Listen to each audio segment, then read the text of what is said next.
So the finished ring roller. I left it, you've seen it last time, that none of this steel work was on here, and these two nilds were done, and the flat one was done at the top. So following on from that, what I did next was, as I said, I cut the ones for doing round bar, again hardened it. Okay, these have all got the needle rollers that we spoke about before.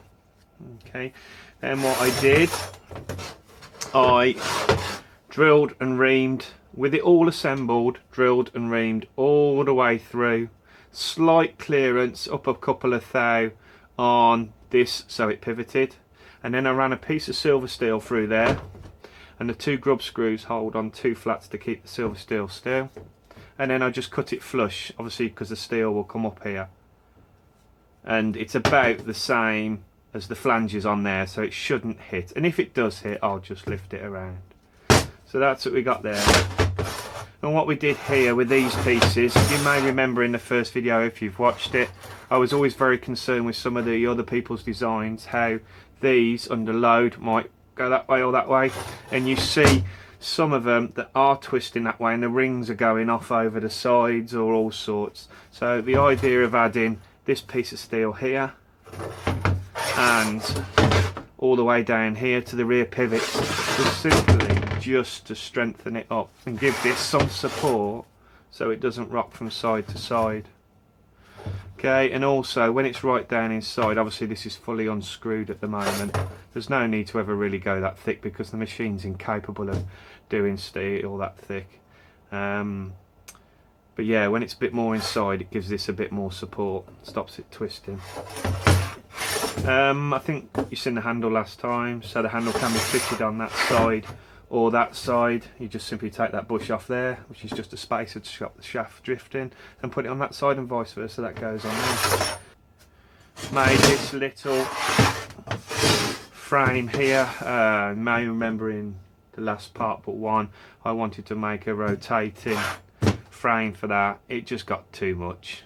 It's already gone on long enough as it is, and I simply made this here, some angle iron, an old piece of chrome furniture. There you go, that's with the base correctly fitted. So those are just clearance. Still get to the grease nipples, still get to the adjuster to put the pre-tension on the arm. That is plenty enough far away from the vice so the handle can spin, which you'll see in a minute. So that was just a quick shot, the two bolts in there, and you can see how that goes. Okay. Going to start with a bit of flat. Measures 1/8. I don't know where that's going to come out. You see that? 1/8, 3mm, by 50. Okay, and I think volume of material, cross section of material, that's going to be about it for this. So we're going to try this. I haven't tried anything this wide, so let's give it a go. Just going to put a bit of pre-tension on the bottom. Okay, see the arm coming down. Now this is the first time for this, so I'm going to be a little bit dubious and see how it goes.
Okay, that is my first attempt. They sent some sort of pre-try video, and here you go, here's the finished one. That is the first time I have done that. I mean, look at that. That ain't bad for something made. Do you see the flats that I always wanted to reduce that you see on the other models? I could have over bended and cut the flats off, but this is just to show you. I mean, that, go round, that is for a homemade jobby. Okay, pretty square. I wasn't guiding it, I let it guide itself. And that's it. We should simply get that in.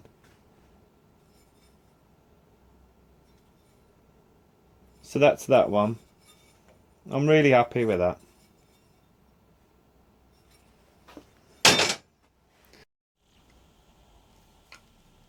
I'm just going to go a bit more with that last piece. Sorry for the continuity and all that. I've chopped more than the flats off. A lot less steel left now. And I'll try and tighten it up a bit more.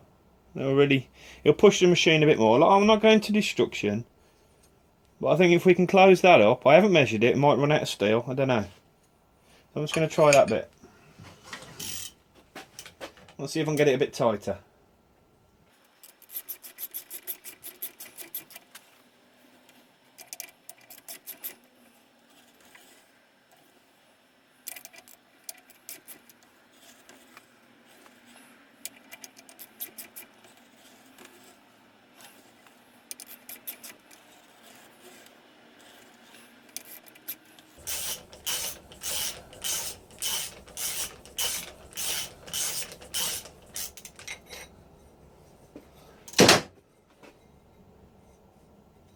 There you go, it got tighter. It started to creep up on itself. But there you go, I think that's the limit of it now for that kind of thickness of material. There you go. I wouldn't like to go much smaller than that. So that's about the limit of it for this much material. I just found my first attempt. This is before I shot the video. And there you go. That was my first ever one that I was just mucking about with. That come out quite well as well. I just kept going with that one and kept feeding it over itself. So I'm going to try a piece of round now, and that'll be it.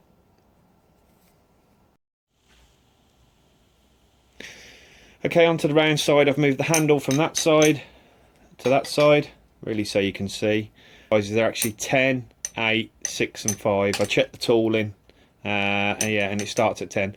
I've tried a piece of 10 for somebody's fire pit. It was a massive long length. It was about 2 meters long.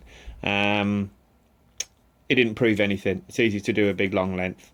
I've got no more 10mm left anyway. So I've got this piece of 8, quite a short piece, so it'll put the roller under a bit of pressure. I haven't done a radius this tight, so we'll see how this goes.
And there you go. So I'm just going to chop those off and we'll go a bit smaller. I should have measured it first, really. Okay, chop them off. We're left with this, see if we can get this tighter.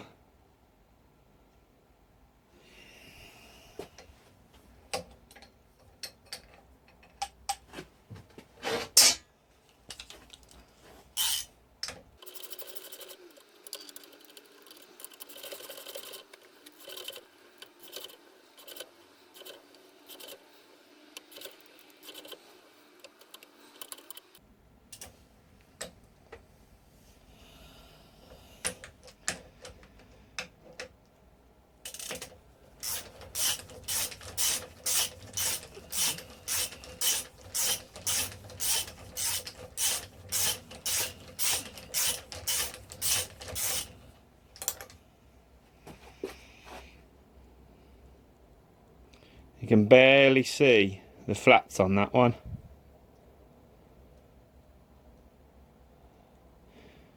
There's a top jobby. It's wandered a little bit, but nothing that a little clamp in the vice wouldn't sort out. I'm actually going to take a little bit off there and see if we can get it even smaller. Yeah, that's a nice radius. Okay, took about 10mm off each side. Same ring. Give it another go.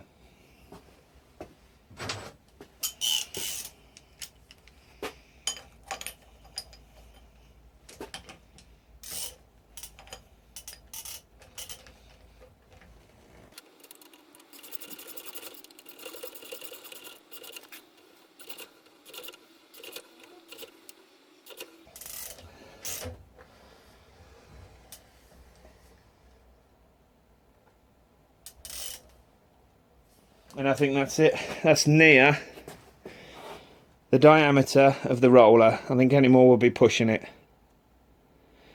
But you can see I haven't really hanged off that leader to do that, so let's get that out and have a gander.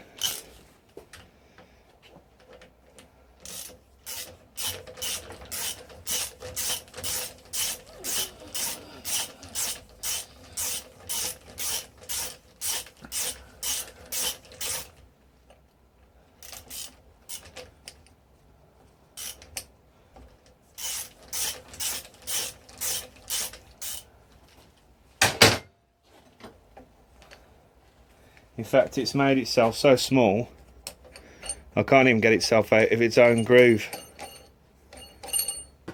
There's a bit of a credit to the machine there. Bear with me. Back again. There it is then.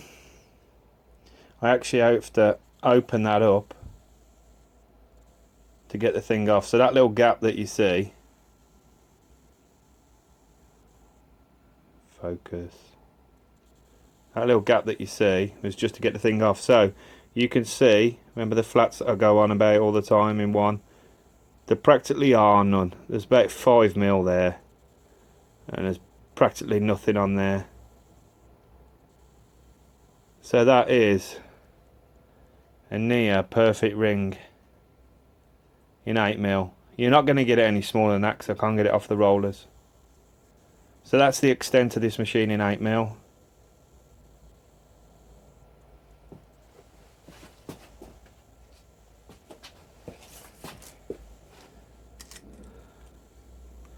You got 40mm.